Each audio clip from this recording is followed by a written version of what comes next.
retweet us because we don't have any calls.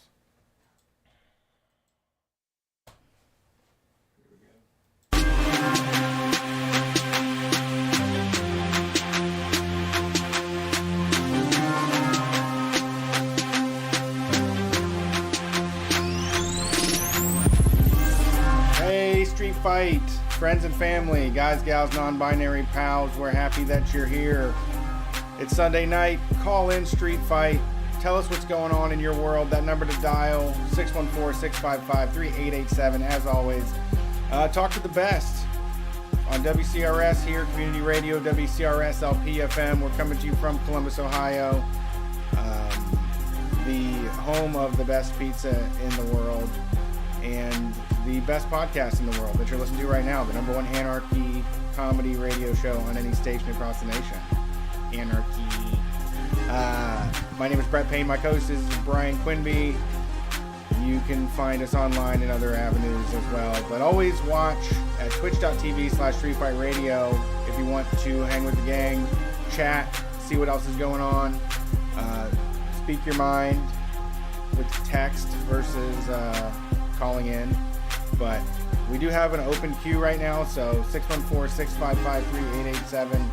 Give us a call. Let us know what's going on. We want to hear from you. And if you want to support the show, you can do that over at patreon.com/StreetFightRadio, where you can help this hillbilly family survive another winter and continue to spread this mess across the U.S., which I'm hoping will be happening soon. We've considered getting back on the road, and I want to get that ball in motion as much as we can. And if you head over to patreon.com/StreetFightRadio, you're going to get notified first about all of our new merch, including discounts as well, and you'll get the newest premium episodes from us. Brian is doing the I'm Sorry series right now. Also wanted to say we're coming to you from the west side, the best side, Columbus, Ohio, and that there is a fire detector, a fire alarm battery that is squeaking every 2 minutes, so you might hear that going on right now. It's funny because we're in an actual professional office and there's still a fire going off, and we're not like in our mom's basement. But it's still going on. I'm gonna keep a 9-volt. Yeah. I'm Sorry's good. I like the Dixie Chicks episode. The Chicks now. I've been listening to a ton of Chicks to fill in my early 2000s musical gaps, you know, because I kind of didn't want to be a part of that shit. So I've been listening to Happy by Mudvayne and Wide Open Spaces by the Chicks, and kind of having like my own internal divorce, like two bad parents inside of me both lashing out, you know. Yeah, the Dixie Chicks thing fucking blew my goddamn mind. You don't go back and watch the news from 20 years ago ever. Like, you know, you don't think about how much things could have changed over 20 years, or it's not 20. I think it's like 16, 17 years since the audio I played. I think it was 2003. The audio I played came out, and like you really don't know like how much shit has changed. Yeah, I mean, you and Hal did a really good job breaking it down, but I did not actually realize the whole controversy surrounded them saying, "I regret that George Bush is from Texas." And nothing. Diane Sawyer took them on the news and made them answer to the charges that they were stupid broads. Yes, like she's they did. Like, people are calling you stupid broads, and they have to answer like, well, we're not actually, you know. What? It was such a bizarre time. It reminded me of that haunted house documentary I watched from like the late 90s, where you do understand how kind of bizarre everything kind of was before the internet was there to kind of check people and kind of regulate things. I mean, dude, like she also made them sort of talk about like how people were photoshopping them with Osama bin Laden. Yeah. Like made them answer that people on the internet were photoshopping that. There's pictures of you with Saddam Hussein. What's that about? I've never heard anything like it before. I really, truly, I have never truly could have believed that somebody wouldn't have just at that time said, you know, it's bullshit. Like, what they're getting yelled at for is, like, not even really a fucking thing. It's like, you're supposed to do dissent. You know what I'm saying? Yeah. So, like, when they say that you can't do dissent, it's like, they're like, well, they could dissent. Their opinion can be that way, but they can't do it overseas. Right. That's the other thing. It's like they're just not allowed to do it overseas. Yeah, it's like that. We keep the family business at home. We don't let the neighbors know that we're having marital problems. Okay, we keep it together for the Italians. Yeah, yeah. It's just nuts, man. It was Germans. It was Germans. That's who it was, right? I thought it was England, but who knows? It was just I mean, there was a few things in that one that were kind of mind-blowing. The Thug Kitchen thing was, like, a big thing with me because, like, I didn't know about the process of them changing their name to Bad Manners. But, like, the apology read like they had been being told that Thug Kitchen is offensive for the whole time they were doing it. Yeah, they were like, we finally had to admit it. Yeah. We finally had to make a change. Yeah. And when you look at the pictures of the people that do it, because somebody also sent me a picture of a thing called the Thug Jug, which is I believe, CrossFit thing. It's a water bottle called the Thug Jug. And you'll never guess what the people look like that sell the Thug Jug, and they're right on the front page of the thing. You see this white lady just holding a jug, and it says Thug Jug, and it's just like, what are you fucking doing? Why do it? Just don't. Especially now. Don't do it now. 2012. I'm willing to say in 2012, people didn't really know that you weren't allowed to call your thing Thug Kitchen if you're white. If you paid attention, you knew. But you're right. There was not common knowledge, and it was not good. It was not even in the air. I mean, in 2012, like, it was like, damn, it feels good to be a gangsta and go to brunch. Namaste in bed. Yeah, it was like that kind of spiritual stuff. gangsters. Spiritual gangsters. Yeah, there was like a lot of that around. Yeah, that's like, true. You can be like, okay, like, we were way different. There was a time in this country where things were very, very different, and it's not that long ago. Yeah. And, like, it was a learning process that we had to go through, and, like, things were just a little more offensive back then. That's the thing. Like, people were just more offensive. It's just like when you look at the 60s and stuff like that. Just because we had phones didn't mean that we were, like, better than the people in the 60s or 50s. And but you know what I mean. Like, it wasn't like we had moved into the future where we were done. Yeah. With racism wasn't and stuff. over with. Yeah. People keep trying to declare racism over, I think, is the problem. Yeah. I mean, it's like Hal be done with it. Hal said something, and like, I've heard this from other people too, was just like, people thought when Obama was president that we had gotten sort of past racism. Yeah. And that, like, we were living in a post-racist society, so humor could be as racist as you wanted to. You could be homophobic, because you would never be homophobic. Yeah, and it was like ironic. Trying to tell like, you were telling the same jokes that a racist guy would be telling. But, like, you weren't like... You're like, wouldn't that be awful to say that, though? Which means you were sitting around thinking of the racist guy jokes all day, too. Which I understand. Like, why? Like, I'm not trying to say I wasn't a guy that did that, because I would definitely not say that I wasn't a guy who acted that way. I changed when I heard that it was wrong. When somebody said, don't do that, I was like, oh, okay, you know. And it did, even then, even to that point, it was like, you know, you fight back. You fight back for a little. You're just kind of like, oh, you know, I'm not being, for a while. Like, I did, like, for a little bit. It's like, come on, stop being politically correct. And then after a while, like, when you after hearing it pounded into my head, you know, it was kind of like, yeah, I'm not going to make those jokes no more. That's not fun. Yeah. You know? So, yeah. Thug Kitchen was they look fun. So bad. This is hilarious that this is them. Thug Kitchen? Did you bring them up?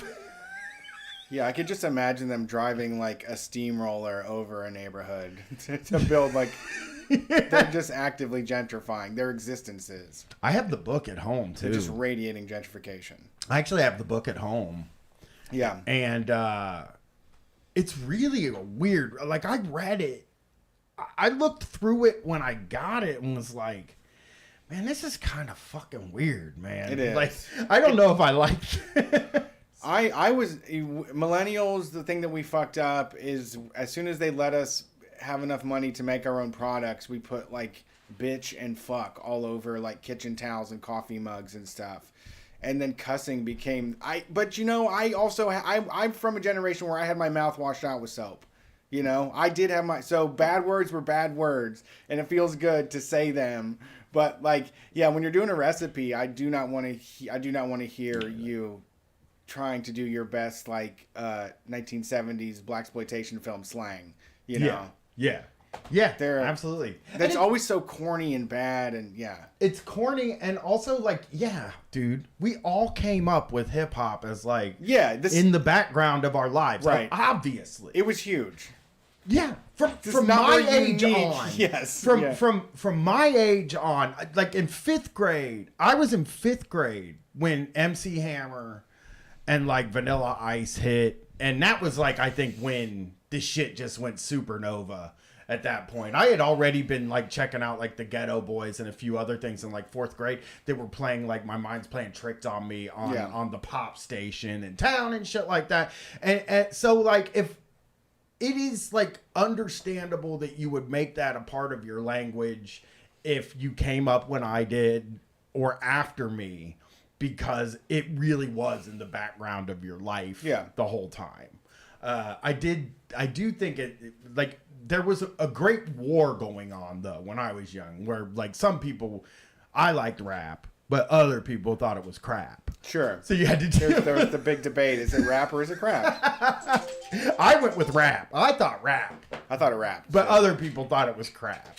And then I even went through a crap phase. Wow. You know? Yeah. I like everything but country and rap. Oh wow. For a period, a really short bout of time, and I was listening to rap rock. When I was listening to like Limp Bizkit at times when I said that, and like, you know, 10th grade or something like that. It was just like, so I didn't like country for most of my life. It took a lot to get into it. It took, country music. Yeah, just maybe being 25, I think is what happened. I had my quarter life crisis. Being sore. Helps. Yeah, and also being thrown around in a job and knowing that you're stuck in this like whirlpool, you know, forever now, and this is what it is. Like, yeah, for sure. Actually, it's funny. Psychic Gasoline said everyone's heard a mom say "getting jiggy with it," but dude, like, it was a joke in every movie from like mid '90s until like 2010 that a white person would just rap. Yeah. Like that was like that was like the biggest pop in a comedy. I mean, even Thug Kitchen Time, you're talking 2012, that was a big for ukulele, Lil Wayne songs. You know? Was it really? I thought... Ukulele YouTube? Yeah. Why do I remember it being a little earlier than that? But you're right. It would have had to been in YouTube times. Yeah. Yeah. Because I was thinking about like the Boys in the Hood one by like Harvey Danger or whatever. Oh God, yeah, that was, and that would have been way before. Yeah, that was on TV. There was no YouTube. That was probably proto. Yeah, that, you know what I mean? That was like before that. Harvey Danger. I'm looking it up. Who did it before them? NWA. No. I mean, what white person tried to like sweeten it up and make it like all angelic and Caucasian? Who mayoed a fucking rap song up first? They might be the first. I think you might be right about that. Oh, it's Dynamite Hack. I'm sorry. Harvey Danger. What is it? Dynamite Flagpole Hack. Sitta. They did Flagpole Sitta. No, that's... what did Dynamite Hack do then? Dynamite Hack had a good album. It sucks that they were only known for that stupid song because the rest of the album was really good. I don't even know the other song. Oh, they did Today Was a Good Day too. They did too. They did it again. They were like, "Well, fuck it, we'll do that. We're that guy." I don't know. Actually, I'm. Yeah, I don't know. Offspring. Offspring had to be the earliest. What'd they cover? They didn't cover. Oh, Pretty Fly for a White Guy is like, when did Pretty Fly for a White Guy come out? Because I think that might be. Rage covered EPMD. That's fine though. I'm Housing. Yeah. Yeah, but that was. That's not this. But they didn't make it. They tried to be badass. They weren't like, we're dorky, we're yuppies, and we listen to rap music. Yeah, they were trying to be cool. They weren't doing like. What about that bluegrass band that covered? Was it Fish? They said it was Dixie. They said it was Fish that covered that Snoop Dogg song, Gin and Juice. Yeah, but it was Dixie. Is that who it was? Yeah. Shock Jocks loved playing Hayseed Dixie. This is the most Dixie's been said on Street Fight Radio in one episode. We're doing them all. I know. Now. Pretty Fly for a White Guy came out in 1998. And I have to say, that's ground zero, man. No, but it has to be cover. It has to be like white people doing like, I'm acting black, but I'm actually not dangerous like black people type attitude. That's what that whole wave is. It's so hard. It's like I'm cute. Like I said, the ukulele with the rap music. That should have. I can't believe that had a Those thing. people should have been thrown in jail. Yeah, they should. Actually. They need some correction in their life. Correctional facilities, nice ones. We're really nice, but like I do believe in correctional facilities. Do you think they feel bad about it? Do you think? No, the one girl Carmen is like she's pretending to be a rapper now. I think. What do you think Dynamite Hack thinks about their situation? You know what I'm saying? Yeah, they can't even come back and play. What are they doing? Probably working at like a car dealership. I don't know about that. Here. There is a piece from Stereo Gum. But I don't think it's a... Here it is. Okay. Where is it? Some people tell me I'm a genius, that I'm forcing white America to listen to the problems of black America, that I'm tricking them into listening to the song by putting it to this sweet music. Honestly, I really didn't think about it that much. That is a really funny line for a guy to say about himself. That's really funny. I imagine he's at the mall and someone says, "You're tricking white America to listen to the lyrics of NWA." What? Where did that come from? No one was ever... Is that what he's... I thought he was going to apologize. Yeah, he made that song and he spends all of his time thinking about that. How do I feel about slipping these dangerous gangster ass lyrics into the minds of suburbia? I thought he was going to apologize. I really thought this article... It was a goof. It was a goof. This was a funny thing we used to do when we were bored. It was a way we could play. Like, yeah. April 29th, 2020 is when this story was written. So that is the Dynamite Hack. You fucked up. Okay. I don't know. Maybe they're doing good. Did they move on to do anything else? They probably work at real estate agents or something. Oh, the Gourds did Gin and Juice. The Gourds. Yeah. Because I'm scrolling through this article now. Ben Folds did Bitches Ain't Shit. Okay, that's a good song. I like that song. I have The Chronic at home on vinyl. It was a pivotal album in my life. Mm-hmm. It stinks to listen to on vinyl. Shouldn't have bought it on vinyl. Really? Well, it's like 50% skits. So you have to... when you're listening to a record, forward. It's like... You can't 15 ahead. Yeah. It's a tough one on vinyl, but it was pivotal. I got it because it was like really pivotal when I heard Nothing But a G Thing. That was like when...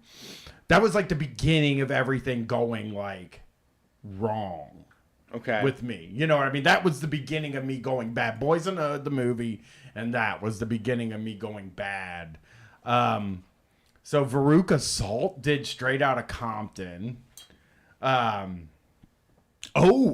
Also in 2005 came erstwhile Veruca Salt member Nina Gordon's take on NWA's Straight Outta Compton, which, like Dynamite Hack and Ben Folds covers, does not censor its several racial slurs. Oh, Dynamite Hack, you should have fucking apologized, bro. They didn't say that, did they? Yeah, it says it's added in that they say the N-word in the song, man. Guys, it's just it was still racist back then, guys. I know it was still racist back. Yes, I agree, but I'm saying that like it says they have an album 2019. Yeah, they're busy not apologizing. Yeah, they're saying the N-word. Powering through. We're goofballs. I mean, the line is really funny to say, like, you know, most people have been coming up to me saying, like, I forced a lot of white people to listen to the problems of inner city black people. Yeah. And that's something I hold on my shoulders. I carry that with me every day to know I've opened people's minds to, about hearing fresh rhymes coming out the Alpine, I love it. They gotta know, why the breath is stinking. Street Fight is going to be the thing that makes Dynamite Hack apologize. That's a good goal. That's a great fucking goal. Finally gonna apologize publicly. I heard on a podcast they read this quote from me and it was really embarrassing. Try again. You get an extra try. It's mulligan. It's just like the golf video you did. You get one more shot at this. Just give it a sorry. Just say stupid. I was young. It was a different time. It was a different time, dude. You can get away with anything. Yeah. I'm sorry. The entire series of I'm Sorry, I have said, all you have to say is it was a different time. I'm a different person. Things are not like things. Do you see what I'm saying? Like, it's a different time. I'm a different person. And like, that's who I was at that time. That is not who I am now. And, I'm a new EP. person. They have a new EP coming out in February of 2019. Yeah. Right before pandemic. So I can't even go on tour with it. Yeah. But yeah, I don't think it's wrong. I think that if somebody was a Nazi when they were 18 and they're 35 now and they're like not a Nazi anymore, then it's as long as and somebody was like, hey, when you were 18, you said this Nazi thing. It's like, yeah, I'm like not a Nazi anymore. Like I even accept that. No, you should. The Steve Albini episode of Pod Damn America was really good because it covered all of that stuff, and he was doing that shit in the 80s and 90s when there wasn't a national discourse happening in your pocket. When it was kind of like, hey man, it's freedom. It's the 90s. We can do whatever we want. We can be transgressive. Yes. Yeah. Absolutely. Absolutely. It is like. I don't think, especially with Dynamite Hack and all of that stuff. Like I think they were doing it better by apologizing at this point. You could look like you've learned, like showing it, going on to social media and indicating that you've learned a lesson and identified the issue with like what you've done is only going to get more people listening to your stuff. Yeah, and I honestly thought that it would be. I think it would be very easy to say like, hey man, like people thought shit was different stuff was funny in 2000. In the year 2000, things that like if you go watch anything from the year 2000 that is trying to be funny, you're going to find a lot of stuff. It's fucking mean. It's just it's just you can be mean for any reason. It's just mean to everybody. That was the goal. Is like I'm an equal opportunity hater. Mm-hmm. I hate everybody equally, and everybody here is just making like the worst possible jokes because we don't believe this stuff anymore. We don't. There's no anti-Asian hate. Mm-hmm. There's no problems with indigenous relationships. Yeah, it's just everything is smoothed over, and we're in this post-modern society now. Yeah, exactly. And now it's like, now we like know that stuff was wrong, but like you have to look at like people I think that are younger maybe don't even understand that like what you're saying is like totally true, is that like all comedy was mean. Like there wasn't comedy that like you weren't considered to be doing anything interesting if you weren't doing something mean. Yeah. And that went for me too. Like when I was telling jokes and stuff like that, but this is pre even doing stand up or anything like that. But like, I thought that like the only way to do interesting comedy was to say mean things, find somebody and say mean things about them. And even to the point where like when Street Fight started, part of the thing with this was to find the right person and say mean things about them. I have grown in a different way now where I've decided that like, yeah, I mean, I can be like mean. I'm good at it. I know how to bully and be as mean as I want, but like I almost find it more interesting to try to do something that's not mean, but it's still funny and it's still edgy. Like, but like you got to think about when like the biggest comedy properties in the United States and especially in 2000 were like Family Guy, South Park, like just shit like that. Yeah. Like it was all stuff like that. The stand up was like brutal. You know, that's when Sarah Silverman was doing like racist stuff. Yeah. Like she would never do that now. Right. So, yeah, and no, I can't start a professional apology service because people that need my services don't believe that they need to apologize. Good point. I don't believe in a professional apology service because, like, I think that there are so many people that are just like the people that would need somebody to apologize for them would never ask somebody to apologize. The people most in need would never ask for help. Yeah, for sure. Absolutely. So, yeah, I love the Morgan Wallen apology too.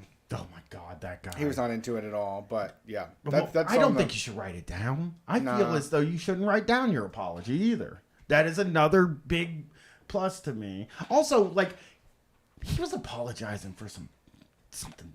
I don't know. I mean, I guess at the time it was harder to get COVID tested. So I mean, I'll let it go. I don't know. I think that getting a case of COVID before the vaccines existed it seems like a pretty fucked up thing from the stuff I've read. But he didn't get COVID. Yeah, but he was just doing the shit to get COVID. Oh yeah, for sure. I feel that way too. What year's the cutoff for that kind of shit? I'm gonna have to say 2015, especially if you're a comedian, if you're a person who makes your living in comedy. 2015 is basically the cutoff. I know that seems late, but like you know, you want to give people time. You know what I mean? Does that make sense? Like, you don't want to cut it off at like 2017 because yes, people knew better, you know, by 2017. Yeah. But 2015 just felt like kind of a pivotal year where people were having these conversations and hashing things out. And I feel like 2015 is like it's perfectly, if you did something before then, you know, it's like I mean, I still think that there's people that could have said something today that could be redeemed tomorrow. Like, I really don't think that like anybody's beyond reproach. See, but I think that's why I think you're early in on the science here, because in the manner of making money online, as far as social media is concerned, the skill is one part of it, but the authenticity is the major part. Like when people think that you care, or that you're paying attention, or that you give a shit enough to apologize, if you do it right and you care and you do pay attention and do your homework, you know, you win in the end. They will never accept your apology, except for every apology I've done has been accepted. Right, exactly. Yeah. The people that need it are like, all right, well, they apologize. Yeah, same with Brett. Most of the people I know that have apologized, it has been enough. Like, people are generally pretty forgiving. Yeah. It is the thing where it's like, no, you're just saying you're sorry because that. Yeah. Like Joe Rogan. The Joe Rogan apology for saying the N-word, motherfucker. But you'd be saying it yesterday. Yeah. If you didn't get caught. Yeah, and there's also that weird thing where like you can't just say I fucked up and let it hang. There's never the letting it hang. Like, that's the Joe Rogan thing, is like, I said the N-word and I shouldn't have done that. And it was taken out of context. That was what it was. But in context, it was bad. And it's like, but I can't end this in a way that just accepts responsibility. I have to give you an explanation. It's always context. Yeah, and that's like you said, I've never been this person. I would never do anything like this. Like, that's where people can't just take your licks. You got to take your fucking licks. That's the way to do it. That's the only way to get respect, is just put your tail between your legs and go away. And be actually sorry about it. I'm like on a campaign to end I've never been this person. I am on a campaign to end my parents would be so ashamed if they found out that I said racist things. I've never said the N-word in my life, except for the one time that the camera was around. That you caught me saying it. I was so comfortable to say it into a fucking like TikTok. Yeah, there's so many times where people say stuff like that, and they're like, you caught me saying it, so now I've never said it except for this one time. Yeah. And you're like, dude, just You said it, He's man. just, come on. It's like when I got caught cursing in front of my parents because, like, I'm crossing the street and a dog gets out and it starts running towards me. And I'm like, oh, fuck. Right. And they're like, where'd you learn that? And I'm fucking 17. And my stepmom's like, you probably say that all the time. It just came, it rolled right off your tongue. And it was like, you got a point there, man. I definitely say fuck. Yeah. I'm a natural at this point. I am. It does just come out. It rolls out smoothly. I think. I know how to use it right. Yeah, I'm good at it, man. I would place a well-placed fuck. All right, you ready? Yeah. Take these calls. Yas. Thanks for calling Street Fight. Who are we talking to tonight? Hey, it's Hank in Los Angeles. Hank, what's up? How's it going? The whole world calls me Hank. Okay, Brett. Okay, we got to get to the bottom of that. Whenever I call, you say something cryptic and weird, but I think you're referencing music. Yeah, David Allan Coe. Yeah. Yes, there's a David Allan Coe song. It's a country music song that is one of the most hilarious concepts for a song. It's really good. People talk about like what's the group of them? The Outlaws. People talk about all the songs. This one is about the ghost of Hank Williams picking him up to give him like a ride on the side of the road. Yeah. Yeah. He says you don't have to call me Mr. The whole world calls me Hank. Ah, okay. Okay, got it. Yeah, well, ghost Hanks are all very helpful ghosts. We're of like the benign, chaotic, helpful kind of ghosts. So yeah, that makes sense. That tracks. Yeah, and yeah, we want to help. We want to. I mean, calling you Hank Williams is about the biggest compliment that you can get from me and Brett. Just got to make sure you can bend them guitar strings. Yeah, don't be Hank Williams Jr. We're not calling you Hank Williams Jr. We're calling you Hank Williams. Even though I like Hank Williams Jr. more, whenever I list my favorite Hanks, I get like real grief because it's like Hank Williams Jr., Hank Williams Hank Hill third, and then Hank Williams Sr. is third. Whoa. Yeah. Oh wow. Yeah, it's unlikable. The song sounds you would old. Yeah, it's a bad recording. They would Thanksgiving. Yeah. There's a country singer named Hank Thompson, which is my full name, and that guy I've never listened to it. I have a record. Somebody gave me a record for it, but it's just a decoration at this point. So with your name on it, they were just like this record has your name on it. He's a yeah, he was like there was a whole crop of those guys that didn't like make it into the history books, so to speak, or at least the zeitgeist. And but yeah, there was a guy named Hank Thompson that had a bunch of Hank Thompson I'd probably go nuts for because he's got a song called A Six Pack to Go. A Six Pack to Go 1960. Oh, he wrote The Wild Side of Life. That's Hank Thompson. Honky Tonk Girl 1954. Fuck, I'm going to listen to Hank Thompson. He's got some bangers.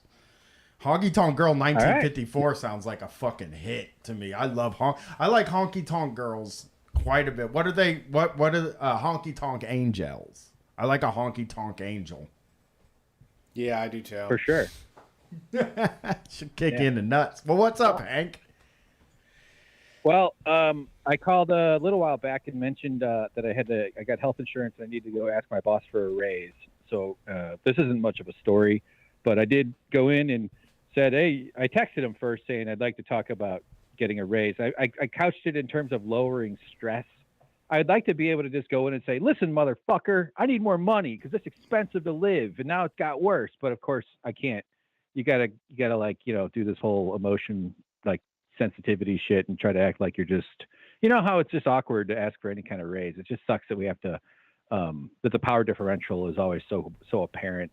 But he's a nice guy though. We ended up sitting down and talking and got a raise. So I got a little bit of a raise and now I can pay all my bills. So that was good. That was an improvement. For sure. That is a good way to say it, but if I was your boss, and now I'm playing devil's advocate here. Don't take this as I would say giving you more money would cause me stress. Right. Taking more money out of my pocket and giving it to you, that would also cause me stress. So we got to figure out whose stress is more important. That's true.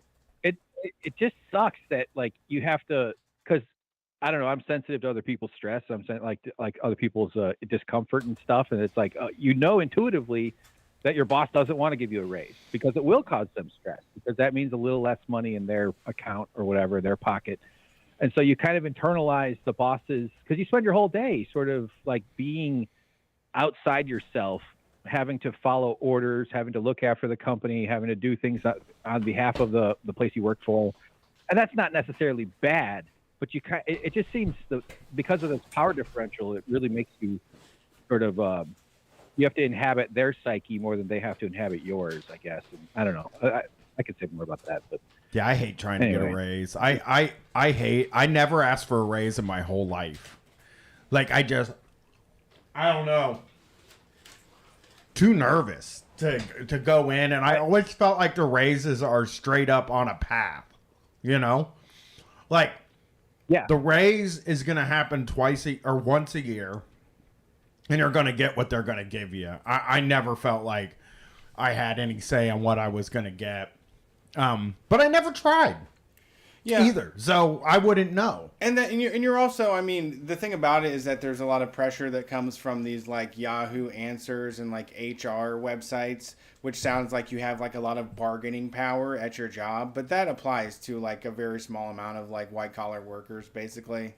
You know, they're always presenting it like some fucking mechanic at Jiffy Lube can go in and do a good presentation and get a they ain't giving 15% raise or something. They're going to give you inflation is what they're going to give you. Yeah, or less. Yes, less the inflation.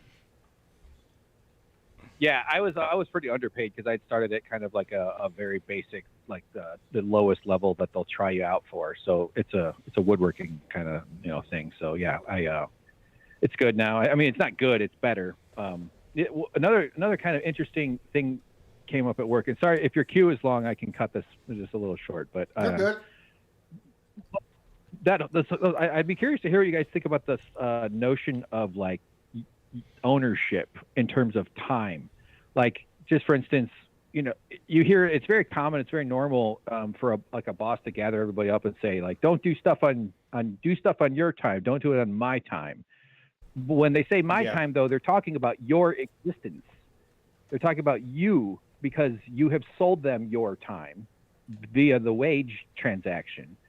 And stuff like that just makes it just drives me insane that we all tolerate, or that we've all been conditioned to tolerate selling or being owned by somebody else in a sense, in a kind of I mean, I know this could all be parsed out, obviously, but like, stuff like that is just so gross to me. The world doesn't have to be set up in a way where ownership, where you're a part of your day is owned by some other guy, or some other person, whether you like that person or not, whether they respect you or not. It still seems completely ridiculous to me.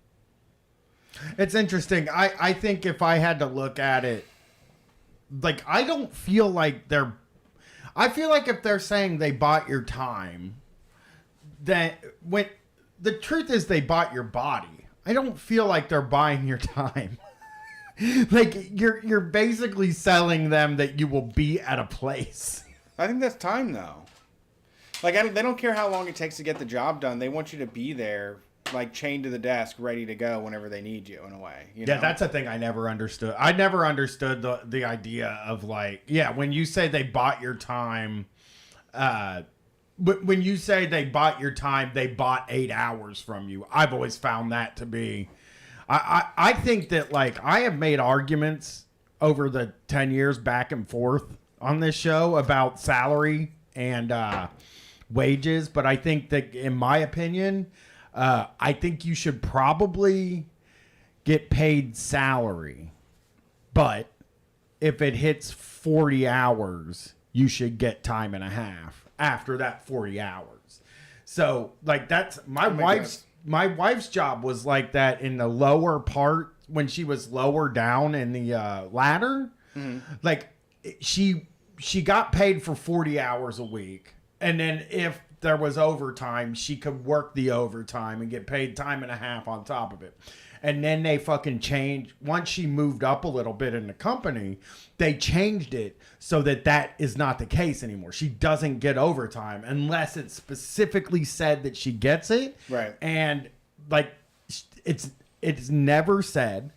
She doesn't even get it if she works the day after Thanksgiving or, you know, like Christmas Eve or something like that. It doesn't come on that either. It's the same pay. But if they need her to work some fucking stupid amount of hours, they'll pony up. But they usually won't. They'll just be, they know that she'll just do it. Yeah. You know what I mean? But like, I think that the ideal condition really is, I think 40 hours. You get paid for 40 hours. I don't care if you worked 40 hours, if you worked 30 hours, if you worked 20 hours, you still get paid for that 40 hours. And then when it goes above that, there needs to be a penalty to the job, to the employer, if they keep you over 40 hours a week. And honestly, I think 40 hours a week is too much, but I'm just like working within the framework that we have. But there needs to be a penalty. Agreed. Because if there's not, they'll just do it. That is why a lot of these people, I mean, that is why a lot of these people are like that, right? Like, it's that, like, they know there's not a penalty. They know that if they just say your salary, it doesn't fucking matter how many hours you work a week. You're not expected to want any of that money. You know what I mean? Like, you're not expected to care if you work 35 hours or 45 hours, because for some reason they've paid. It's such a nebulous thing how they pay you that like, yeah, I'm being paid for my time, except for if my time goes over a certain amount of time, I'm actually not being paid for my time anymore. I am like doing it for free. And it's frustrating because yeah, like you can also look at it like that. Like if once you work 45 hours, then for all those 40 hours, you just got paid less for everything else too. Like your hourly rate just starts dropping if you're not getting overtime. And my wife does it constantly because there is like, you know, she's been working at the same company for 20 years. There is a certain amount of there's a certain amount of guilt, I think, once you get to a wage, which she's not even at like a crazy wage, trust me. And like there is this thing where like their rhetoric inside the place is that the rhetoric inside your job at this place is you take ownership of your problems and you fix those problems. And like if you pick, so now you're getting paid by this nebulous, like it's a problem. There's this problem that's here. And like, I'm being paid to solve this problem. Whether or not this problem takes 48 hours or fucking 4 hours, I'm being paid just for the problem. But that is not actually the case because like, you don't get paid to sit around for 4 hours on a day where there's only 4 hours of work. Like where they're like, well, the other 4 hours is your time and you can just do anything you want. Like you don't get paid for that. So they'd fucking rather have you moving furniture around. Then that's what they used to do at the call center. They'd have me motherfucking moving cubicles and stuff. Like anything to be working. Yeah. Time to lean, time to clean sort of mentality, and like the notion of staying busy. And I don't know, I just the philosophical side of it is just what gets me. And I would agree that you're right. You are selling your body. I'd say you're selling your body and your time. Those aren't mutually exclusive. Those are, in fact, I'd say they're pretty inherently interwoven. You know, I honestly believe time is the most valuable. It's the only real scarcity that we have to face. We have a limited amount. We all know we have a ticking clock that's running down, and we have to spend most of our lives being ordered around in these dictatorships we call jobs. And it's just fucking bullshit. And I just wish there were, I know there's better systems. I know it's not something we can flip a switch on and, you know, and set up, you know, co-ops and unions. And, you know, I know that's it takes time and it takes fighting. And that's like the eternal struggle of the labor movement is just increasing leverage for workers so that they don't always have to follow every order or have to, you know, live within this like kind of maniacal system. I think it is screwy. I think I wonder what the better system is, to tell you the truth, because like I don't know that I think in countries where there is universal health care, that is a better system because there's universal health care backing up your benefits. So you don't have to worry about that as a part of your job. But I do wonder if it's, I mean, like, I don't think work is good anywhere. I really don't. I think people are being exploited in fucking Canada and Finland. And it's just like, well, but you know, you get to fall back on a social safety net.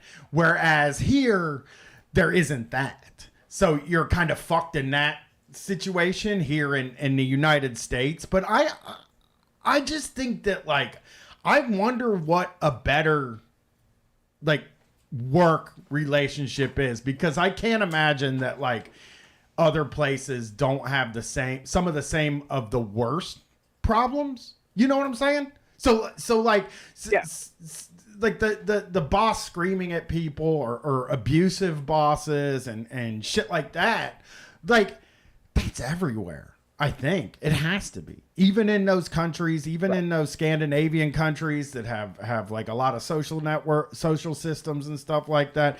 I just don't know if there's anywhere where employees have power.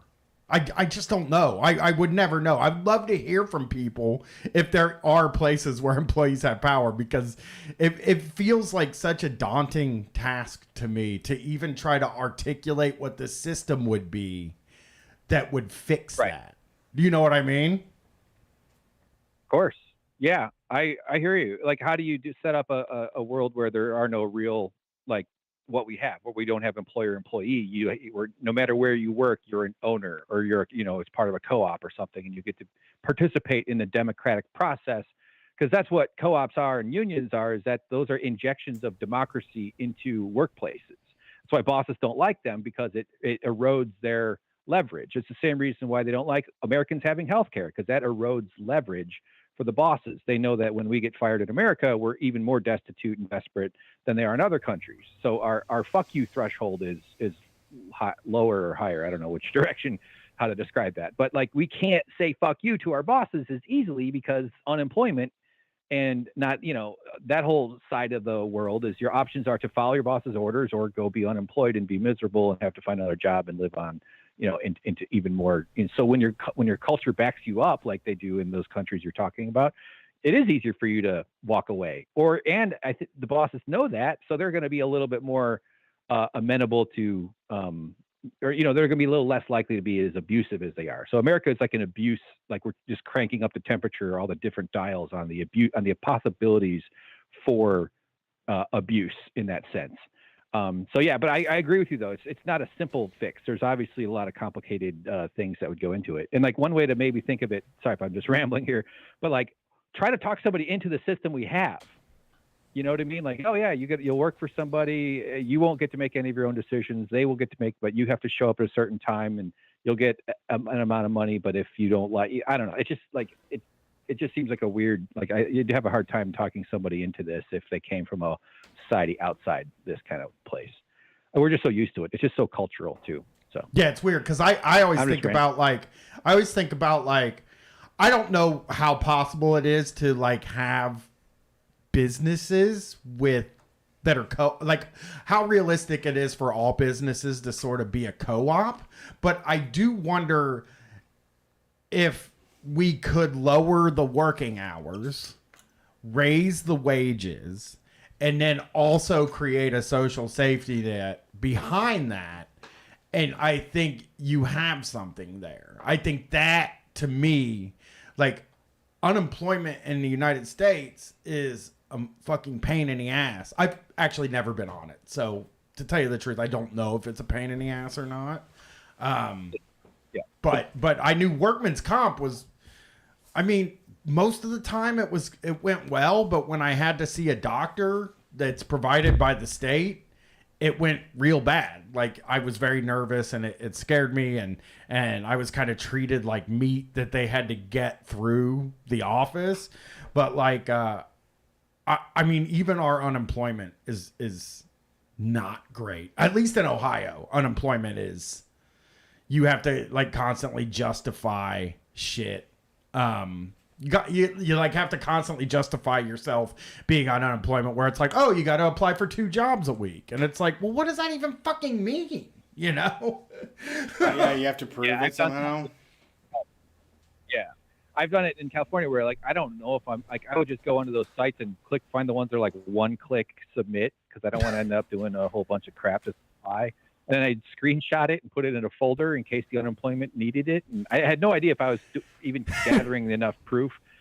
All very stressful though. It's all just like but it's designed to be stressful. Every state is different, but they're very clearly, especially those running by Republicans, but it's not just Republicans, of course. The Democrats are also committed to this nightmare system of like, turning the screws to make sure that workers aren't comfortable when they're not working, so that they have to go off and put up with shit from some shitty boss.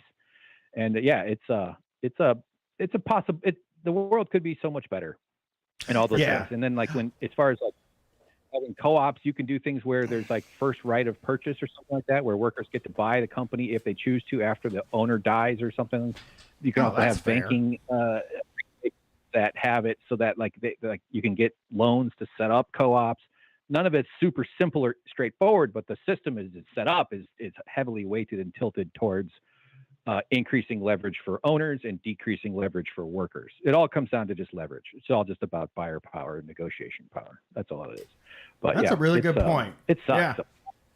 All work sucks. It's a fucking nightmare. I hate it. I fucking hate every bit of it. Yeah. I just wish they'd give you a job when you're born. That would be bad for me though, because I'd still be doing that instead of this. Sometimes I just wish that, like, if you didn't have a job, you could go to a place and they'd be like, this is your job now. Like, because I always hated the application process, I've said this on the show before, but I always blame it on my last name because it's an ugly last name, or I think that I'm ugly, and people just don't hire me. I don't get interviews at the same speed as other people. So that's all. Yeah. Hank, thanks for calling, buddy. It was a good conversation. Sure. Appreciate it. Thank you, guys. I have a story about how you shouldn't get gasoline on your penis. I keep trying to tell you. So, but if you have other calls, I'll save that one for later. We got other calls, but I promise we want to hear about gasoline penis, which I have that condition myself. Yeah. So, it's a good tease. Okay, good. Thanks for calling, Hank.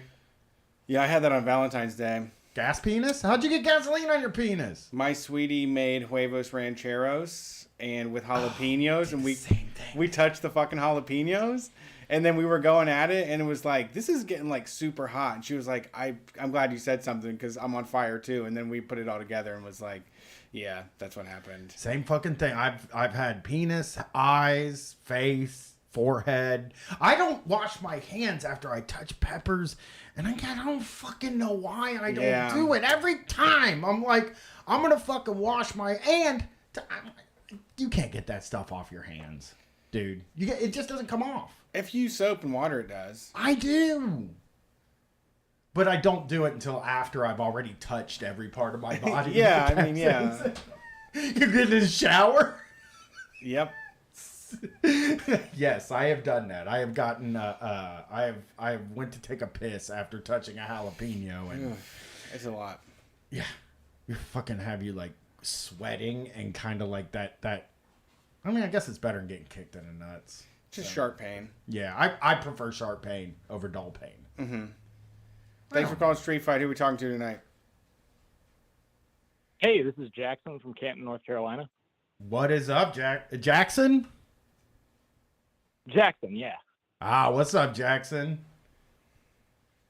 Not a whole lot. Just wanted to call in.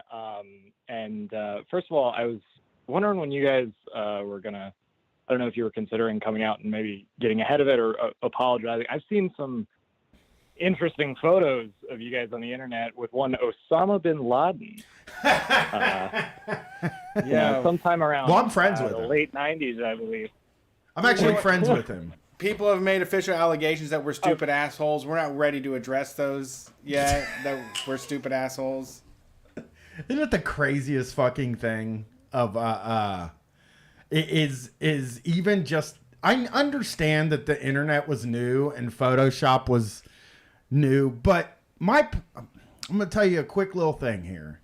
My dentist growing up had a folder in his lobby where when the adults were setting up the next dentist appointments for their kids, he would give them like a small stack of dirty cartoons on For their parents? printed paper. Yeah, for the parent. They would give it to the Just a little parents. take-home joke? Yeah, and my parents wouldn't like let us see them, obviously. They Yeah. would give you a folder with your insurance, like your stuff, but it would also come with like stapled together 3 or 4 funny memes.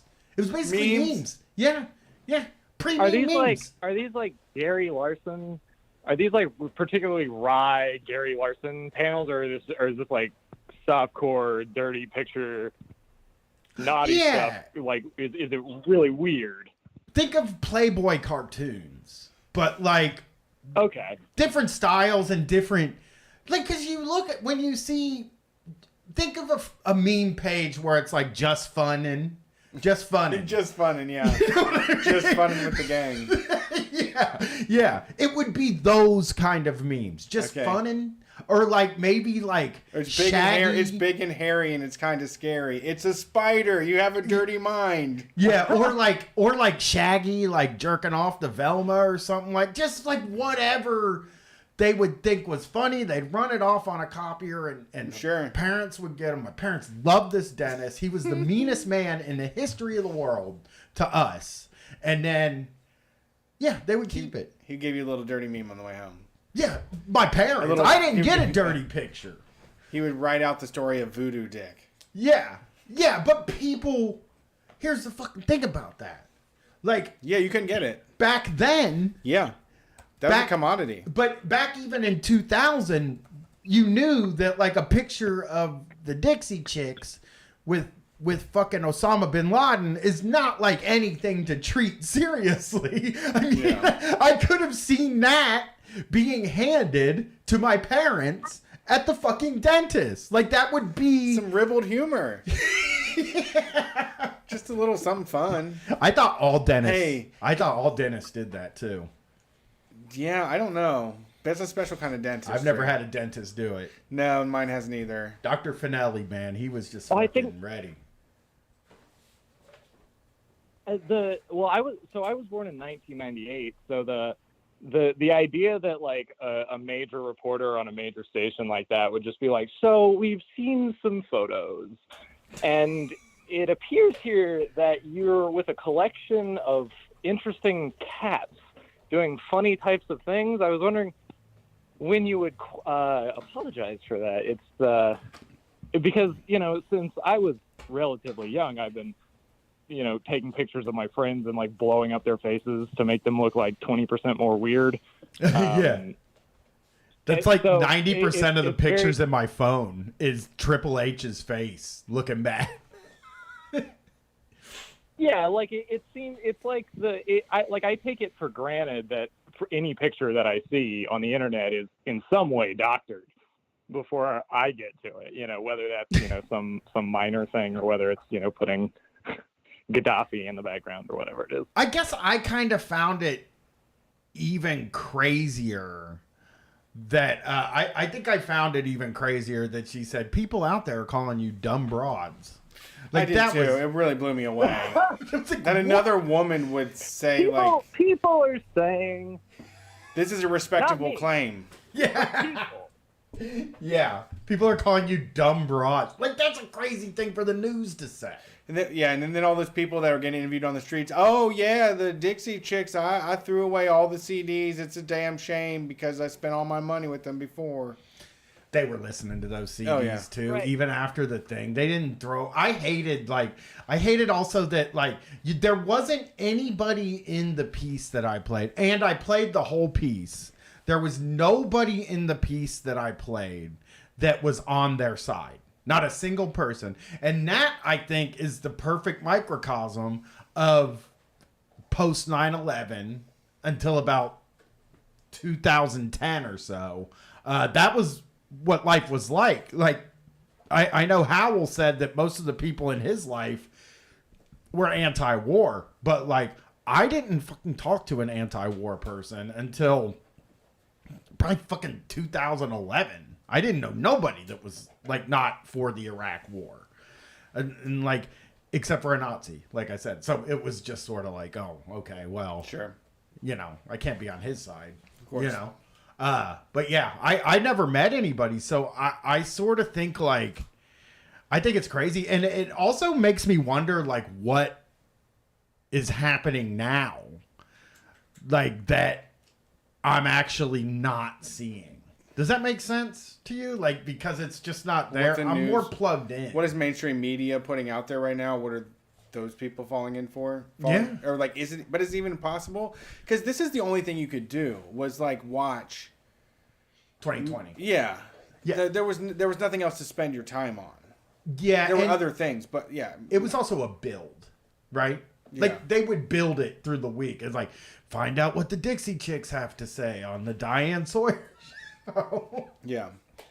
So yeah, I'm with you, man. I'm with you. But yeah, we do. We've been hanging out with Osama bin Laden. We helped him do 9/11. But don't tell anybody that. Yeah, Because Yeah, I might distance yourself from that particular operation. I know he had some, bigger successes that tend to get swept under the rug for political reasons, and we all know what those are. So, yeah. nowadays, it's, hard to say almost anything. Well, I'll tell you this: if you didn't see don't ask this, yet. if you didn't see the scroll at the beginning of the show, this Friday on I'm Sorry, it's Kramer Day. We're doing Kramer, baby. Oh no! Stop, Kramer time. We're gonna do the Big fucking K. the craziest thing you've ever seen in your life is the Letterman appearance where Jerry Seinfeld was on Letterman and he said, I have a special friend with me. And then they brought Kramer up on a screen and Kramer is saying like, I feel really bad for, I love Afro-Americans. He keeps saying Afro-Americans. Wow, so old. That's like a vintage. Jerry has to keep saying, stop laughing. None of these are jokes. Oh, really? It's a full-on amazing. It's a full-on amazing situation.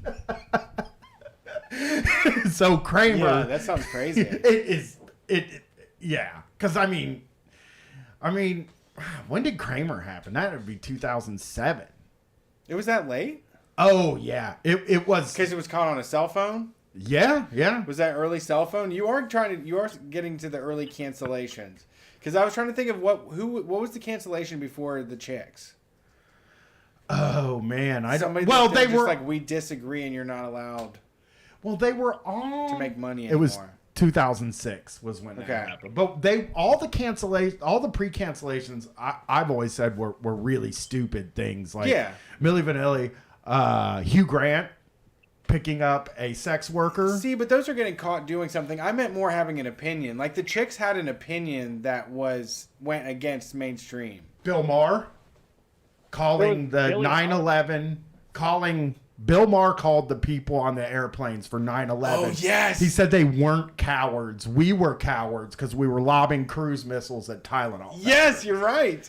And he was off the air in like 3 days. It was Okay. nuts. But he did that like 2 or 3 days after 9/11 too. Because I was thinking of like Marilyn Manson had got like boycotted and like Alice Cooper even got boycotted.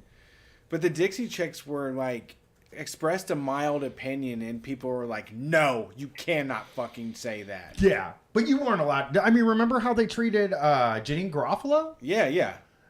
I mean, it was just kind of one of those. No, it was the time. Janine Garofalo would go on the news. They would have an expert that was like, and I said this on the show this week, they would have an expert that's like, this guy is a professor at Yale University, and he's talking about why we need to go to war with Iraq.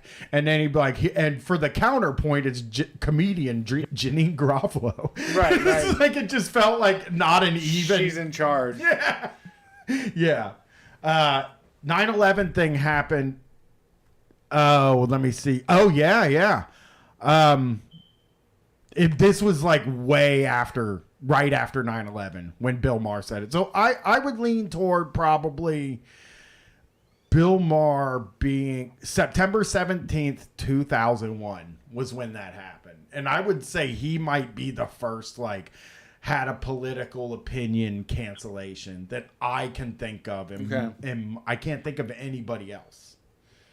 Golly. Yeah, I can't think of anybody else. Michael Dukakis got canceled for saying he wouldn't kill the person that, like, assaulted his wife. They trapped him, though. That was so wrong what they did to that guy. They were like, so because the way they did it was at the debate, they were like, so you're against the death penalty? And he's like, yes. And then they're like, so if somebody killed your wife, do you think that they should get the electric chair? What the fuck is the guy supposed to say? Right. I'm not like defending Dukakis. I don't know what his I'm sure he was an asshole. I'm just saying that, like, yeah, you have to say no. Yeah, you have to be hardline. But then people were like, this guy wants to be the president, but he doesn't even love his wife. He didn't say he would take his thumbs and push him in the eye holes of any man that touched his wife. This guy wants to be the president, but he didn't love his wife. He wouldn't kill somebody for his wife. He didn't love his wife. He wouldn't revenge his wife's murder. Not at all. It's so fucking funny, man. Oh, my God. Yeah, that was pretty good. Well, Jackson... Well, how soon after was Gilbert Gottfried?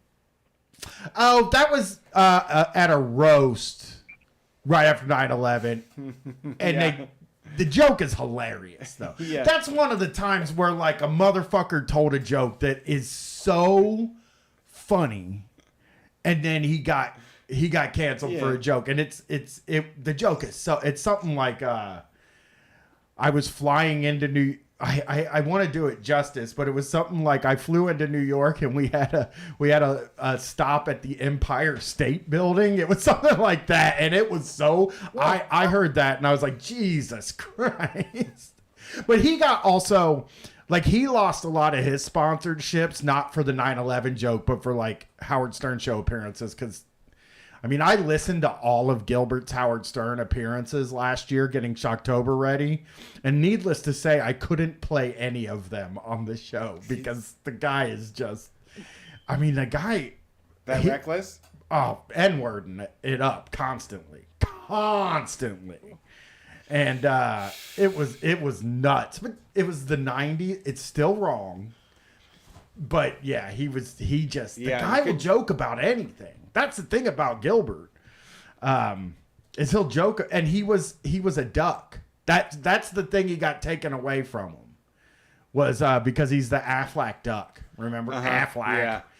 And he was getting paid mad money to say Aflac, and then people were like, "Oh, so the Aflac company thinks 9/11's funny?" I mean, come on. But that's funny. That happened at a roast, so I don't know. But yeah.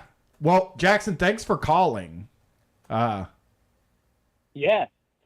Thanks for having me on. You guys got me through my job last winter working at Domino's, so thank you for that. Oh, yeah. Thank you. Thanks, thank bro. you. Yeah, I almost ordered Domino's today. I remember you now. All right. Peace. You guys have a good night. You too. I almost ordered Pizza Hut tonight for dinner, which I haven't had Pizza Hut since Survivor, the first season of Survivor. Oh my God, yeah. Who knows what it could be now? That's what I was Who knows what you're in for? That's what I was trying to tell my family. They were like, "Oh, we ain't gonna eat Pizza Hut," and I'm like, "Hey, what do you don't know?" Yeah, it's not anything that you've known before. You stepped away too long. The formula has changed for sure. I was having a real heavy craving for Pizza Hut today. Wow. Glenn tried to get Papa John's, and I was like, we ain't getting Papa John's. But we ended up getting Granddad's. We did not get chain pizza. Granddad's rocks. Yeah, it's good. But I really wanted Pizza Hut. Why? Do you think it's good now? Because when I was a kid, Pizza Hut was the best pizza in the fucking entire world. Yeah, I think it sucks ass. I mean, okay. I like it. I do like it when I get the little personal pan pizza. If you can get the personal pan pizza at the airport or from like a combination Taco Bell with the breadsticks, I think that's good. But calling up a Pizza Hut restaurant and having them prepare a pizza for you, I don't know, man. That's so bad. That's so dicey. Well, they don't deliver to my house, and I'm not picking a Pizza Hut up, for sure. Last time I paid for Pizza Hut when we were moving from Dallas, Texas to Washington, D.C., and we got stuck somewhere in fucking Arkansas, and we had to stay the night. And we pushed it, and it was like 11 p.m. and we needed food to order, and Pizza Hut was the only thing open. And I tell you, I was so goddamn hungry, and I took like one bite of that and just was like, oh, fucking goddamn it. I'm not going to eat. I said, I'm not going to eat it. I just slammed it down and said, I'm not going to fucking eat it. What's funny about that is, like, the reason I haven't had Pizza Hut since the first season of Survivor is because on the finale, me and Katie and our roommate ordered Pizza Hut, a large pepperoni pizza. It got delivered, and one side didn't have any cheese or pepperoni or sauce. Slid? It was totally just blank. Nothing on it. When this is before online, so we didn't fuck up the order. We ordered on the phone. Yeah, this is before no toppings, all beef on left side. Yeah, so we called them and said, this is what happened. It's a half a pizza situation. The motherfuckers are like, we'll get one right out to you. They brought it, and it was only half done because the motherfuckers were like, well, we're not going to get you. Yeah, you get half a pizza. Yeah, you said you didn't get a half a pizza. We owe you one half of a pizza. Yeah. Wait, a cut half, like the other half was missing? No, it wasn't missing. It was just exactly the same as the other pizza. What is going on?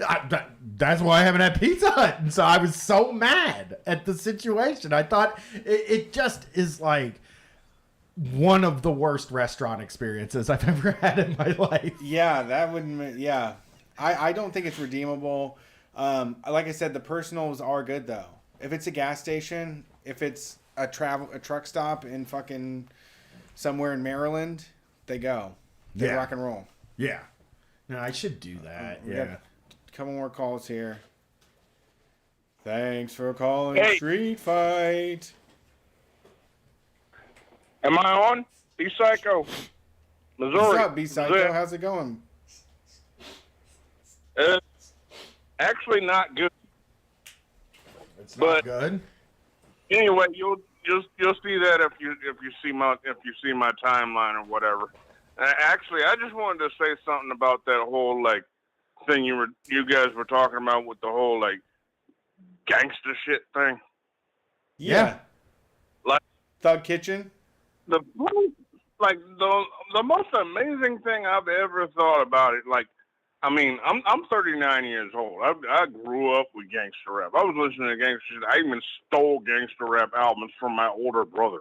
Sure. The thing that gets me about the whole gangster shit thing is that if you think about the actual effects of gangsterism, like the worst gangsters in the world are the one, in the terms of gangster with an ER, are like people in suits. Yeah. Like if you took like the worst fucking gangbanger or like cartel hitman you could possibly think of, their body count is nowhere near even like the most pacifist of U.S. presidents. Yeah. Yeah. I mean, I would even lean into like saying that like the worst gangster on the street is not as bad as some of those fucking mafia freaks that were just, but they all shoot each other. That's the thing that people don't fucking stand is like a lot of times when they're like criminals are shooting people, and the bullets do sometimes hit people they weren't intended to hit, like kids, and they go through houses and shit like that. But like most of the time they're just shooting each other. Is really the fucking honest truth. Like it's so much that with like this country will basically scream so much about some. I'm black, so this country will scream so much about some niggas shooting at each other and occasionally hitting some innocent bystanders. Meanwhile, like, Madeleine Albright can say on the news that like 1 million dead Iraqis because of sanctions is worth it. Yeah, I mean, the police are gangster as hell, and they get to do what they want, and they have their own turf, and they defend it, and they shut people out. And yeah, there's a lot more gangster shit going on than just folks trying to hold down their block. Yeah. And again, when I was in school and I took like criminology classes, they talked about, and it's funny because I had, listened to Opie and Anthony for several years where, Anthony Cumia is a guy that is like terrified of a home invasion is what he was always talking about. And like, I remember being in a crim class, and even when they brought a cop in to talk to the class about stuff like that, he said that like most home invasions are people who are like, they know each other. It's like a person gets mad, they run in and they shoot somebody in the house. Like, if you're not doing home invasions, you probably aren't that at risk for a home invasion. Yeah. Yeah, it's like, it's funny. It's like we teach some of the wrong people to worry about the wrong things. Like, I remember once my mother complained because she noticed I left my car unlocked. And I'm like, I'm poor and I ain't got nothing of value in that car. And like, what do I have to worry about? It ain't a Lexus. Yeah, I leave Like, my car unlocked. Yeah. It's like, if someone online stole my identity, they'd give it back. Yeah. Yeah. I mean, I leave my car unlocked because I grew up with the belief that if you lock your car door, it's more likely that somebody would break your window. I understand that that's not how shit works, and that a lot of times people go up to the car and they check, and if it doesn't open, they just move on. But I have chosen in my mind to think that if I lock my doors, then somebody will break the window to get in and get the 75 cents out of my console. So... Well, hey, B Psycho, tell people where to find you, because if you can help out, B Psycho is in a rough spot, and tell them where to find you. Yeah, listen to us for a long. Been a Street Fight supporter for years now at this point, maybe a decade. Long time, Street Fight OG. Throwing up the sign, y'all can't see it right now, but whatever. Anyway, my account on Twitter is at bpsycho1. I talk about like leftist, anarchist shit, and also like sports and music and food and stuff. And also, I have a SoundCloud that's in my bio. I post like electronic music and some like gangster shit that I recorded with this dude out of Louisiana a while back. Nice. Fuck yeah. Well, yeah, go. If you can help out B Psycho, please do. And thank you for calling. Appreciate it. All right. Peace out. Peace I'm out. drunk. Well, that's a good place to be. So mine. Yeah.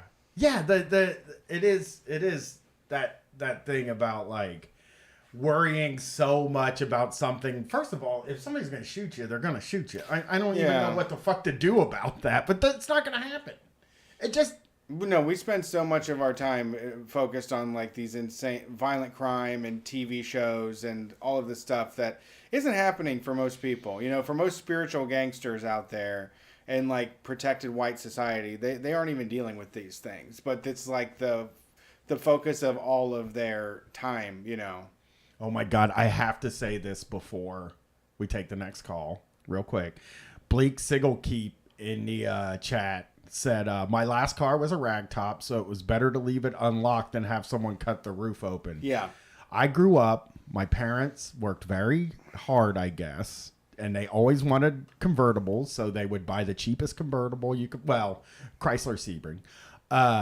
they would buy a they bought a Chrysler Sebring, and it was the biggest thing in their life. I thought it was like a Rolls Royce type car, and they would every now and then somebody dumped beer on the rag top at one point, and that did badly to the rag top, but also it got cut a couple times and broke into. And when I asked them why, they said, when I asked them why it happens, they said, because people see this car and they get jealous because they wish they could have something this nice, and they cut the rag top. Yeah. Now that I'm older, it's like, it's a Chrysler Sebring. These people drank Haterade before they did this, Brian. Yeah. Somebody dumped beer on top of their Sebring, and it really fucked them up. I don't even like convertibles. I think it's like whatever. They're great. I don't get nothing. They're exciting. I don't even like the moonroof. I don't even use, like, if I had a sunroof in my car. I used to have one in one of my old cars. Never used it. Never. I love them. I wish I had one again. Yeah.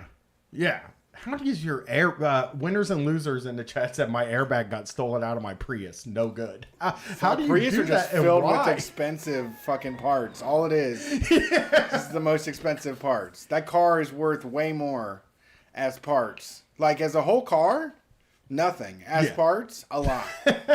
Did you see that thing about the Tesla charging gimmicks? No.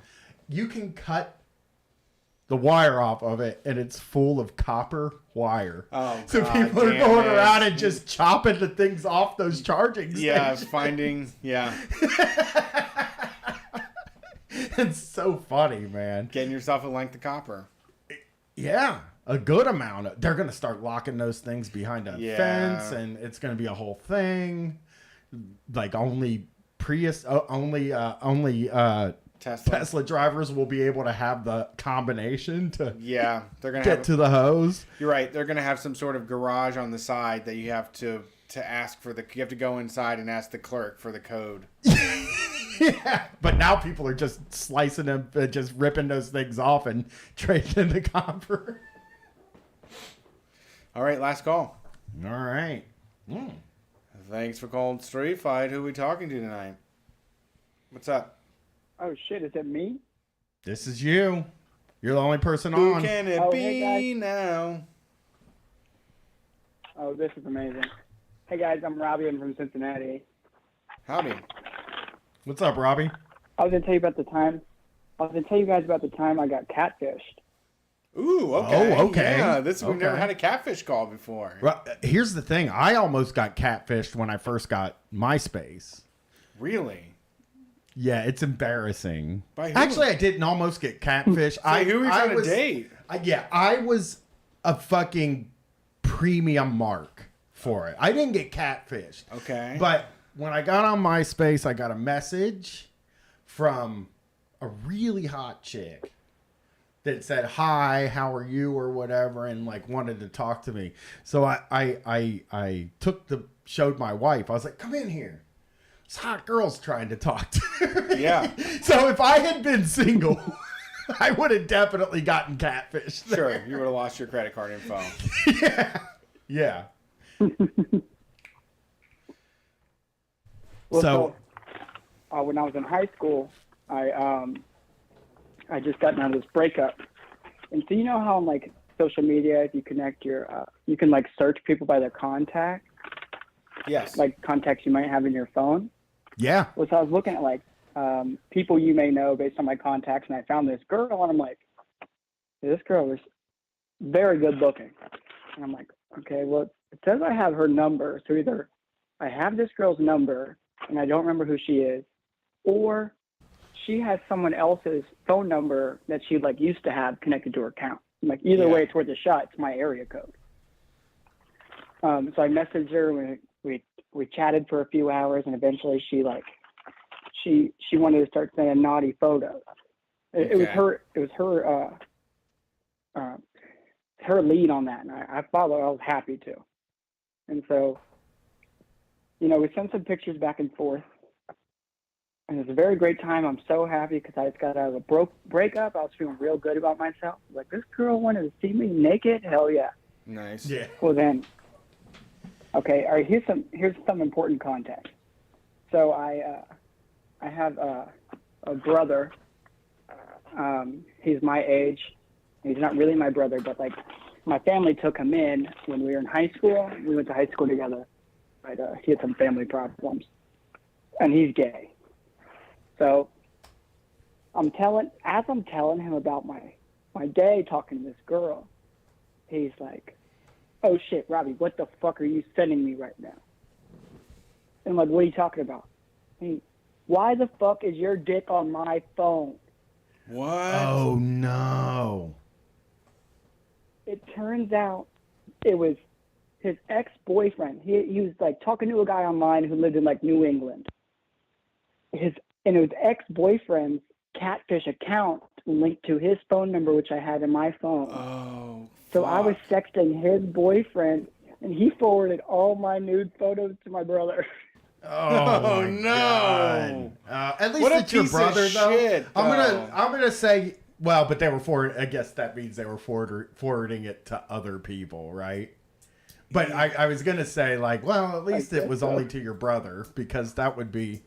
I mean, if my brother saw me naked, I wouldn't be happy, and I don't think he's probably seen me naked since we were single digits in age. Yeah. But I could definitely. Oh man, see, But you know where they're at. Like, what you could know where where this person lives, right? No. No, Did you I know have where no they idea. live? Yeah. You know who they are, though. Not at all. No, I don't think they would. You don't know the ex-boyfriend? No, the guy. Oh, well, they never met. They met online. Oh man. Jesus. And so they were just messaging each other online. So he didn't know anybody I knew besides my brother, fortunately. Oh God. Yeah, so they were like trying to. Get Were they weenie using pics. your photos to catfish other people? Was that what was going on? No, they're just trying to get wiener pics. Oh, well, Pretending to be a lady. that? I don't know. Yeah, mean, so I think it might have been a good opportunity for him. So Yeah. like, I just by chance messaged him on his catfish account. So he was a catfisher. This was a female, like a fake female account that he had in order to catfish probably straight dudes. Dude, And it was just a perfect opportunity. I walked into it. I gave him the opportunity to like get revenge against my brother for breaking up with him. I came so close to getting catfished back in like on AOL in the chat rooms. I would go in there just as horny as you could ever possibly be, looking for people. Then they would send me their picture, and it was always like a porno girl naked. So I was like, oh my God, I got this porno girl's picture. She didn't even ask me for my picture. Everything's going really great. And like, so I came real close. I just, at the time, if I had a car, I would have met somebody off the internet, but I never had a car. So I was Sure. like pretty safe, as I didn't have a car. I didn't have any money. And like, so I ended up being okay. But yeah, I mean, I can see it happening. I would think it would be very hard, especially in Web 1.0, not to get catfished. Like I just I can see that. Yeah, it would have been tough. Well, wow. Okay. Well, that is a good story. It all turned out okay. You're doing well now. Yeah, I wasn't worried whatsoever about my brother seeing my dick. No, you don't. Brothers are he's seen allowed my to dick see it. plenty of times. Yeah. Yeah. Mine has never maybe seen mine, so that is something. That's a special arrangement you have. Yeah, we have a deal with I each think other. So We have a deal with each other not to show my foster penises. brother. Ah, My real, like my half brother has never seen my dick, but my foster brother has. But me and my half brother, he's like 10 years older than me, so we weren't in the same house too much yeah. growing Yeah. up. And just kids show off their dicks. I mean, that is just when you're living with two people. Yeah, they're fun. Yeah, you just show them off, man. I walked around in my underwear a lot growing up, and whitey tighties. which I think was like, that's the most adventurous I ever was in my entire life. And I was watching something last week on TV, and somebody was wearing whitey tighties, and for some reason it hit me like a fucking bullet. Like, why were those the default underwear for so fucking long? Like, it felt like when I was a kid, they didn't even make other kinds of underwear. No, BVDs. Yeah, why was that it? Like, you don't fucking used to see Wait Till We Get Our Hands on You commercials and Fruit of the Loom commercials, and that's all they were fucking selling on those commercials. Now you don't even see them. I wouldn't know where to buy. It's a sex thing now. Whitey tighties is? No, not whitey tighties. I guess just bikini cut underwear. Yeah, no, I don't. Whitey tighties are the worst. Yeah. Yeah, I don't know if they still sell them. They can't. I'm looking. No one wants those. I don't know how to search it, so I'm just looking up whitey tighty. Hanes Classics. Brief. Men's Insta Dry. Ew. I don't like that at all. Wait, no, they're black. Wait, let me see. The white ones with the green, with the band that has the blue and the yellow. Damn, they're not even cheap, The Wiggly dude. Bacon band at the top, like the elastic is busted. So That's what I had. That was always wearing some kind of whitey tighties with a busted ass. Where like the whole band's the just elastic's gone. got stretched too far one time. Yeah. You got your toe caught in it, and now it just gave. I'm totally looking. They're called just briefs. Stafford? Briefs, white briefs. Okay, so I found the Stafford brand cotton men's 6-pack briefs, $30. Okay, I might get back into whitey tighties now, dude. I mean, yeah, I think that white's a bad color for underwear, in my opinion. Why did that happen? Colorful stuff happens below the belt. Yeah, and you know what? I think like it didn't matter when they invented them because everybody's underwear was gross looking. Oh no, they had like little clasps that they had like wear like suspenders under their clothes. Yeah. And shit. Yeah, like the weird sock things. The socks, Remember the garters on your socks. You wore a little contraption around your calf to hold your fucking socks up. Why? Because there's no elastic. I guess it's because they just didn't have elastic. Yeah. When did they invent elastic? I didn't know that elastic had... Okay, I just almost said something really stupid. I almost said I didn't know elastic had to be invented. Yeah, you get it from elastic trees. I'm looking though. I mean, whitey tighties are way cheaper. BVDs. Look for a vintage pair of BVDs. Because I buy like underwear. I think that's what James Dean wore was BVDs. Really? Yeah. I'll bet they don't make them though. I'll bet you they've fixed BVDs. You know what I'm saying? Oh, they don't make them anymore, dude. Oh, Fruit of the Loom got them. Yeah. All right. Stop wearing underwear. Start Brian, wearing I'd BVDs. peg you for a boxer brief wearer. I am. I actually wear.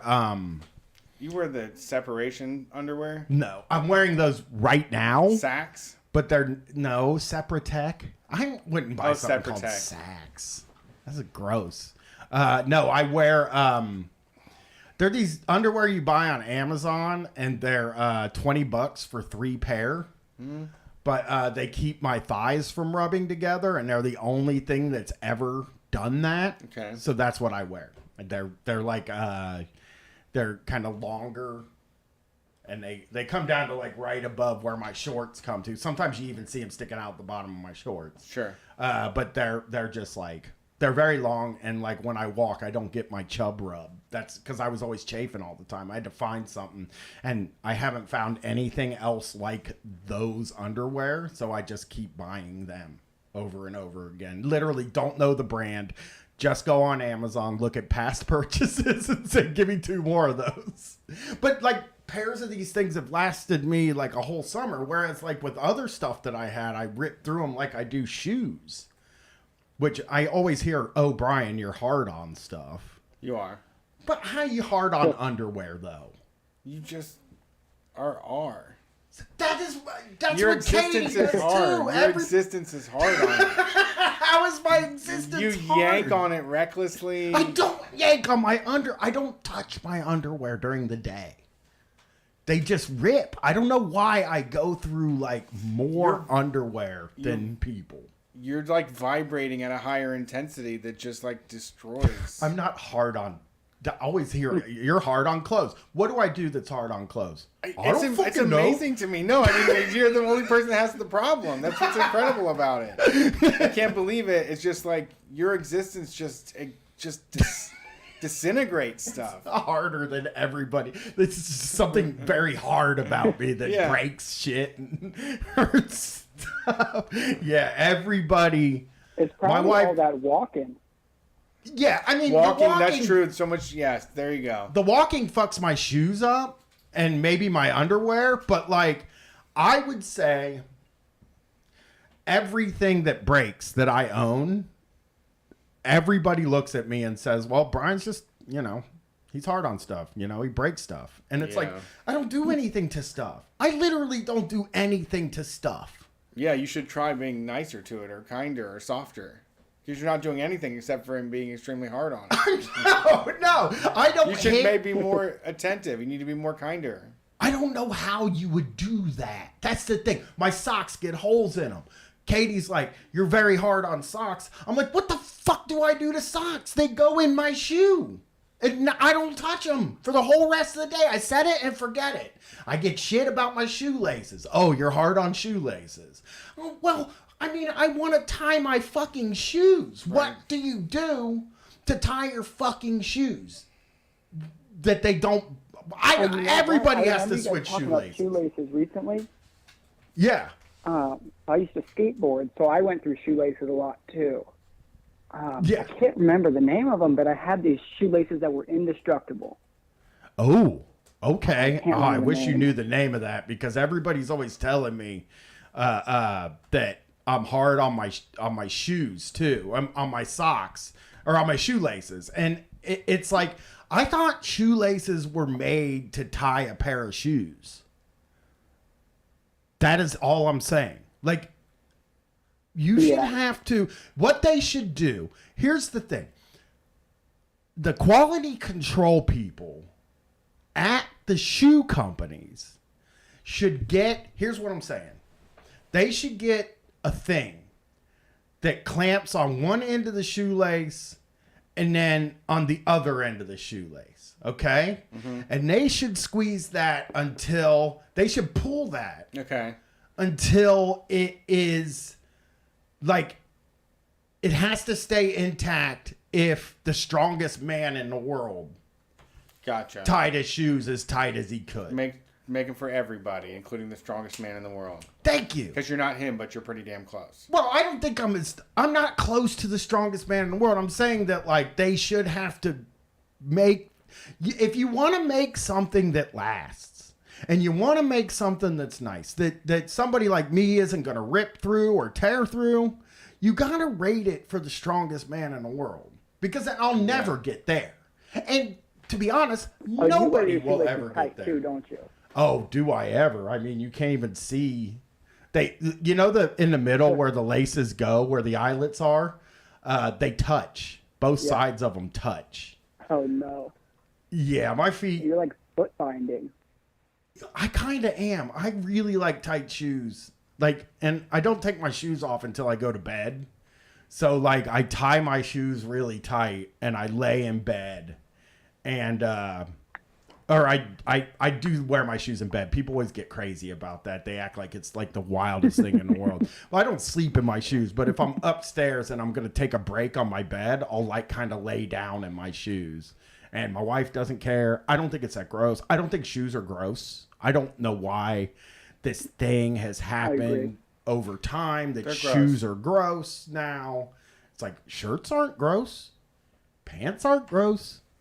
But shoes are gross. I can touch the couch with my shirt, but I can't touch the couch with my shoes. When did your shirt touch dog shit? And, socks are probably grosser than shoes, but socks are acceptable. No, this is absurd.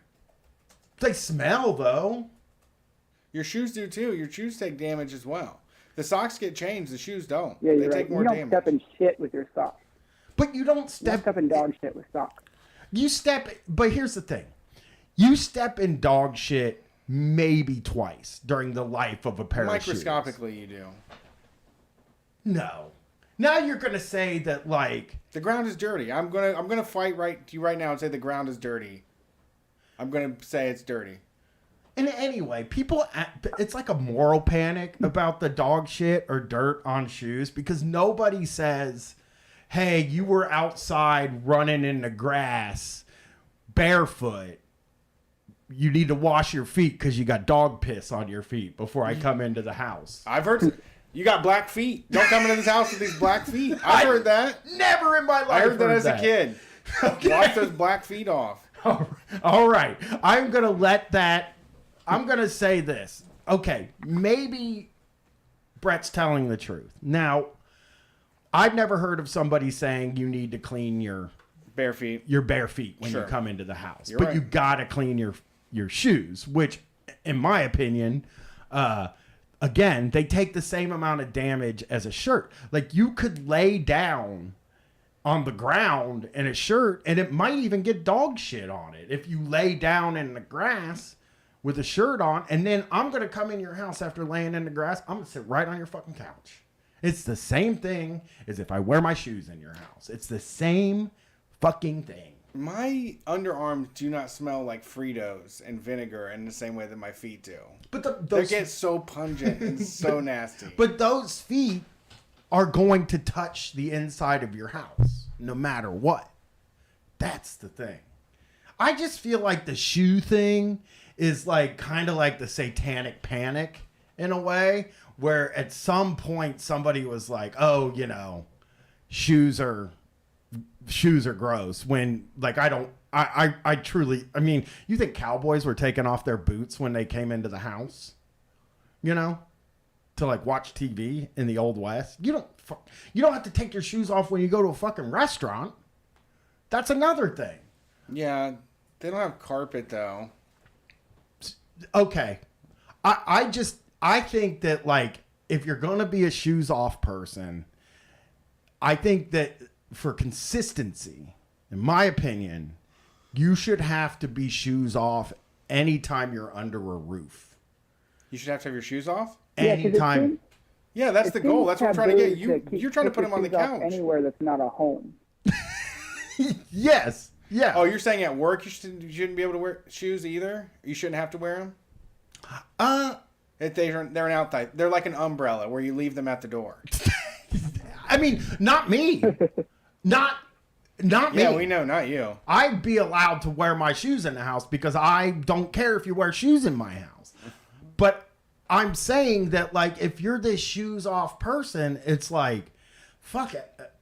Anytime you go somewhere you're wearing your shoes in there, you should. If you go to the mall, they should have those things they have outside of the ball pit. They have shoe trees? Yeah. And then when you get your driver's license, on there, it'll say barefoot or shoes. And shoe people will be allowed to wear their shoes indoors. Barefoot people will not be allowed to do that. At no time, here's another thing. At no time, if I get caught inside the mall without shoes on, they can give me a fucking ticket. Okay. Because I put shoes on my driver's license. Okay. It's a decision you should have to make when you get your driver's license. Well, maybe everyone should get barefoot as their initial driver's license and then take a test to walk around in shoes. To get that designation. Yeah. Yeah. So, yeah, I don't think shoes are bad. I think they're nice. I think they feel good to wear. I like very tight shoes. And when somebody takes my shoes away, it really hurts my feelings. Thank you, Sam in the chat said Brian's politics are largely shoe-based. And I got to tell you, shoes are so important to me that you would never believe how important shoes are. So, yeah. Yeah, I don't know. I don't want to fuck up my carpet. I don't want to fuck up my floor. I don't want to have to sweep all that up. Dude, I understand if you have carpet a little. Like, I almost get it if you have carpet because I had carpet for a number of years and my carpet looked really gross. Yeah. Before I ripped it out because it looked so gross. And like, so if I'm looking at somebody that has carpet, I'm just like, okay, go ahead and go. You can make me take my shoes off. But I mean, people with hardwood floors will make you take your shoes off too. People with tile floors will make you take your shoes off. And you're just like, I mean, what's going to happen? Just fucking get a Swiffer and walk behind me, you know? Or what about this? Have Swiffer pads that are shaped like feet at your door and pop them on my shoes, and I'll fucking clean up your house a little bit. Double-sided tape on the bottom of the shoe. Yeah, I'll clean your house up a little bit while I'm there. Just as a nice thing for me. Makes sense. All right. Well, that is the show. Thanks for calling in and getting me yelling about shoes again. Yeah. Next time, I think next time I'll tell you guys about my horrible boss. Yeah. We love to hear about them. Anytime. Unbelievable. Now people are Awesome. yelling Thanks, at me. Yeah, Thanks. Have a the good chat night. lost the thread there. You lost them. How? I mean, we just know that you shouldn't be wearing your shoes in the house. Get slippers, you know. I just never Get some believed house in shoes. that. No, because you can't tie a pair of house shoes tight. I'd have to buy a whole other pair of shoes. But just regular shoes for inside the house. You can't handle a slip-on for in the house? Oh, I hate slip-ons. Oh my god. I wear the slides in the house sometimes. But Slide sandals? yeah. I just feel like I like having protected feet because the way I look at things in the shoe department is that I wear shoes to protect me from the ground. Sure. You can step on a tack. Yeah. You can step on a nail. Step on a crack, break your mother's Step back. on a crack and you'll break your mother's back. So what I'm trying to do here is I'm protecting my feet. And it's always going to be a push and pull. It's always going to be a push and pull, you know? So I understand. Between what? Yeah. Push and pull between what? Freedom and tyranny? Sort of, yeah. It's going to be like I need to protect my feet and Your you house need is to dangerous. protect your ground. Your house is still dangerous to me. It is kind of my house. There's like a little place where there's a nail sticking out of the floor that I can't God. figure out how to fix. Yeah, I have a weird nail on the transition from my kitchen to my living room. That, like, if you catch it wrong, it will just destroy your whole fucking sock. Yep, I have one too, right into from the kitchen into the dining room, and it's not one that you could just remove. Right. Like I've tried Just to snap get it rid off of or Dremel it or something. It's fucking sticking out, and I Yeah. can't get the head. So yeah, yeah. Oh, stand your feet law. But yeah, I you know. All right. I forgot to suspend the calls. Oh, wait, no. No, that's a terminated call. Never mind. We're done. All right, we're out of here. That's all the calls. Thanks for calling Street Fight. We'll see you on Wednesday night. We'll be in the studio again. You can watch us at twitch.tv/StreetFightRadio. You can support the show at patreon.com/StreetFightRadio. As always, find us on social media. Brian is Murder X Brian on Twitter. I'm Brett Payne, BRETTPAIN on Instagram and Twitter. Hey, tell I Fight for Them. They asked how much the car build Lego sets are. The one I bought today is $150, but you can get Dom's Dodge Charger for $100, and you can get a Ford or a Raptor, a Dodge Raptor truck. It's hideous, but you can get Cool that truck. for $100. So yeah, I mean, usually you're looking between $100 and $375 if you want the Lamborghini that I really want. You can also try Wish.com. They have a lot of bootleg Legos. eBay has them for way cheap as well if you want the off-brand sets. They're Lego still. They say Lego. They're just fakes.